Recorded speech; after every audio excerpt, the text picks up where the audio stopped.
মুসলিম উম্মার জন্য বছরের শ্রেষ্ঠ সময় এই রমজান মাস। তাই তো ইবাদত, বন্দেগী ও দান সদকার মাধ্যমে সারা বিশ্বের মুসলিমরা এই মাসটি পালন করে থাকেন। রমজান মাসের ফজিলত হাসিল করার জন্য এমন কিছু কাজ রয়েছে যা থেকে বিরত থাকা দরকার। সম্প্রতি ইসলামিক বক্তা মিজানুর রহমান আজহারী এক মাহফিলে রমজান মাসে 7টি কাজ করা থেকে বিরত থাকার পরামর্শ দেন। আজহারী বলেন, দেরি করে ইফতার করা সম্পূর্ণ নিষিদ্ধ এবং যা ইহুদিদের সাদৃশ্য। এই সম্পর্কে বিশ্ব নবী হযরত মুহাম্মদ সাল্লাল্লাহু আলাইহি ওয়াসাল্লাম বলেন, উম্মত যেন ইফতার বিলম্ব না করে। ভিশনের ফুলঝুরি মেগা অফারে ফ্রিজ কিনলেই পাচ্ছেন 16 পিসের আকর্ষণীয় গিফট বক্স একদম ফ্রি। বিলম্বে ইফতার করবেন না কখনো। 1 নাম্বার, দেরি করে ইফতার করা নিষিদ্ধ। এরপরেই তিনি তর্ক বিতর্ক, অশ্লীলতা থেকে বিরত থাকতে বলেন। রমাদানের পবিত্রতা বজায় রাখবো, কোনো তর্ক বিতর্ক, অশ্লীলতায় আমরা জড়াবো না। রমজানে পবিত্রতা বজায় রাখতে হবে, কোনো ঝগড়া, তর্ক বিতর্ক, অশ্লীলতায় জড়ানো যাবে না। অশ্লীল নাটক, সিনেমা না দেখারও উপদেশ দেন তিনি।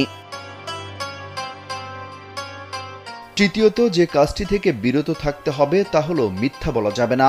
ইসলাম ধর্মে অন্যান্য সময়েও মিথ্যা বলা থেকে বিরত থাকার আদেশ দেওয়া হয়েছে। রমজান মাসে এই নিষেধাজ্ঞা আরও কঠোর।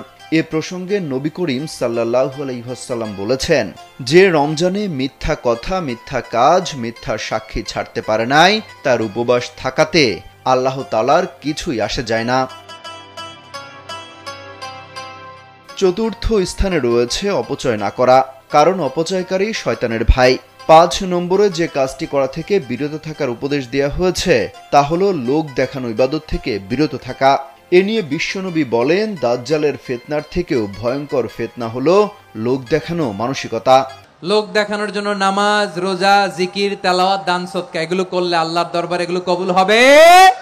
এরপরে ব্যবসায়ীদের উদ্দেশ্যে তিনি বলেন, রোজার মাসে নিত্য প্রয়োজনীয় জিনিসপত্রের দাম বৃদ্ধি করা থেকেও বিরত থাকতে হবে, কারণ হারাম মজুতদারেই পণ্যের কৃত্রিম সংকট তৈরি করলে এই গুনাহ আল্লাহ তাআলা মাফ করবেন না। সবশেষে তিনি বলেন, অধীনস্থদের উপর কাজের চাপ কমিয়ে দেওয়ার কর্তব্য। তাদের উপর রহম করলে আল্লাহ তাআলা আপনার উপরও রহমত করবেন।